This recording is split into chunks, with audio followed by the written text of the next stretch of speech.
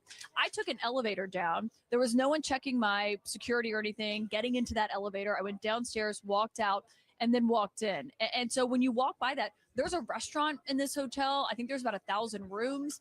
There are regular people who are inside that are not attending the White House Correspondents' Dinner inside this hotel. It's not just only attendees who get inside the hotel. And so when you hear, as we just heard from the DC police, that the suspect was a guest at the hotel, obviously that raises the other questions about the security levels here and how they even monitor for something like that. You know, as the president is saying that in the next 30 days, he's going to attend another revamped with more security White House Correspondents' Dinner, it raises questions about that. And I mean, you just can't ignore the historical reference here either, given obviously this is the Hilton where President Ronald Reagan was shot outside of and all of those decades ago. And so it just, all of those questions there, as you heard, in this remarkable moment tonight where the president, the first lady, and the entire cabinet was here in the briefing room, something that I personally have never seen, you know, in my decade covering the White House. Got to say, no one's ever seen a night like this in Washington, D.C. Quite a night. And Caitlin, thank you for being there. And thank you for being our eyes and ears throughout the whole evening. You were one of the first people we were able to speak to, giving us some of the earliest reporting that there was, in fact, a shooter that was taken into custody just outside the doors where the White House Correspondents' Dinner was taking place. Caitlin, thank you very, very much. Here with us now, Laura, and I should note, I just want to thank each and every one of you who's been here all night long, right? And we all have friends inside that room. We all have loved ones watching, thinking that we're inside that room. So thank you all for being here and being so patient and learning right alongside all of us. Brian Stelter, S.E. Cupp, Van Jones, Scott Jennings. Wow. All I can say is, wow. Well, I thought the president did well. I'm starting to worry about something, though, which is that the shooter survived, which means on Monday he's going to court, which means there is a danger that people try to make him some sort of hero. You watch what happened with Luigi, who shot a CEO to death and somehow became a hero. So they said tonight you saw the worst of America, you saw the best of America. Tonight, you definitely saw the best of America. I hope on Monday we don't see the worst again.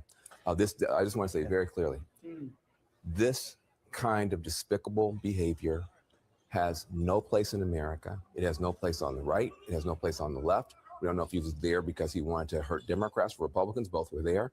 We don't know if he wanted to hurt journalists or politicians. Both were there. This kind of behavior has no place in America. And it's wrong. Violence is not the way to resolve any grievances. And this cheerleader culture for violence, for people who think that the answer to our problems is to go shooting billionaires or going to synagogues or all these different things, has to be called out immediately. The minute it starts, every single person with a platform must denounce it, or we're going to see this again. I couldn't agree more with you, Van. And also, anybody who attempts to rationalize it. You know, I think in the wake of some of these things, you get people who are saying, well, you know, you could see how someone might feel a certain, no. There's no place for rationalization of it, encouragement of it, coddling of it. I couldn't agree with you more. That's well stated. I think on the president's press conference, extremely well handled, extremely responsible, perfect tone. And you know what I liked about what I'm seeing? You got the president there, and he's usually jousting with the media. Very respectful of Wei Zhejiang, very respectful of the press that was in the room. Yeah. They were respectful of him because they had just gone through something together. And all of them very complimentary of law enforcement. So you think about all the different elements of our government and society that were in the room: political leaders, media, law enforcement, other important people. I mean, they all occupy different corners of our political affairs. And yet, look how quickly they got information to the public. Look at the tone they were using with each other. Look at the details that we now have. We're under control here. And different layers of government, federal, local. The mayor did the a mayor, great job. And that press. So I don't know. It was a terrible thing that happened. And then I saw a whole bunch of people do exactly the right thing in the right way with the right tone. And that ought to make us feel good as Americans and locals here. One of the first people who checked on me inside the ballroom was Brendan Carr, who is the Trump FCC chairman. And some of you might know I've been rather critical of some of Carr's actions in the last year. Yes, you have. But we were talking a couple of times right afterward. And that's the point, Scott, right? Is that this was, for everybody in the room who was there, a moment of unity, a shared traumatic experience. And that raises the concern you brought up, Van, about, well, people who are on the outside who will view the press and the president as all part of the problem together on a night like this, all getting together for a grand old time. Will they view it as something to celebrate? And let's hope not. But tonight, look, everyone from Chuck Grassley, who was not there, he's the one in the line session who was not there, to Zoran Mamdani, have all already come out on social media denouncing this. So we are seeing that across the spectrum. I thought it really interesting, and I agree with you that the president handled that press conference incredibly responsibly, and I was really pleased to see that. There was a moment, though, when our colleague Garrett Haake, I think, asked, is this just the cost of doing business now in politics or media? And the president said, yeah. And I found that really disheartening, because it should not be the cost of doing business to be a political figure, someone who, a legislator or the president or a journalist. Again, we don't know who the target was here. There might have been multiple targets, frankly, with that much gunpowder, that many weapons. But it should not just be the cost of doing business. And I'm sure watching President Trump talk tough, right? Like, I'm not a basket case over this, right? Sounded really good and felt really good. You want your leader to project that kind of strength. But we do need to admit something that Van Lathan was saying earlier, like, we are sick, and that we have been so desensitized to this that we say this is the cost of doing business. I say it all the time to my therapist, but also, like, in general, this is part of the job. Getting swatted at my house, getting death threats at my house, right? This is the job. It should not be the job. And we have people debating right now, some guy with a platform saying, well, someone like Rick Scott should be murdered. Said that. Terrible. People are justifying that. They justified it after United Health CEO was Charlie Kirk. murdered. They justify it, whatever side. That all right, that's where we're gonna call it, because that's Well, I would say it's not a good is take. also about the First Amendment, but I focus also on due process. All right, because that is after where 3 we are. hours, So I mean, at this point, frequently, we're going we to bomb- call our stream there, because at this point, we're just going to reach a cycle of no new information probably until either tomorrow or Monday. So for all of you watching on Twitter and all of our live streams, thank you so much for watching. Insane day. So if you haven't already followed us on our socials, you can go to our website, uncomfortablenarrative.com, where you can find all of our social medias, as well as a link to our podcast site. We are hosted on Spotify, but also we are out on many different platforms. So we will keep you updated on all of our Twitters, all of our Facebook pages, all of our socials, and our website as well, and also on our Substack, which you can subscribe to as well. Just an insane night. So for my co-host Angela J, who has seemed to be completely abducted, she's fine. Her phone just, I think, crashed. So that'll do it for tonight's live stream. We will get an episode up probably relatively soon with some more information in regards to this over the next day or so. So keep track on our social media. So until then, for Angela J, I am Spencer Hart, and we will see you next time. Bye bye.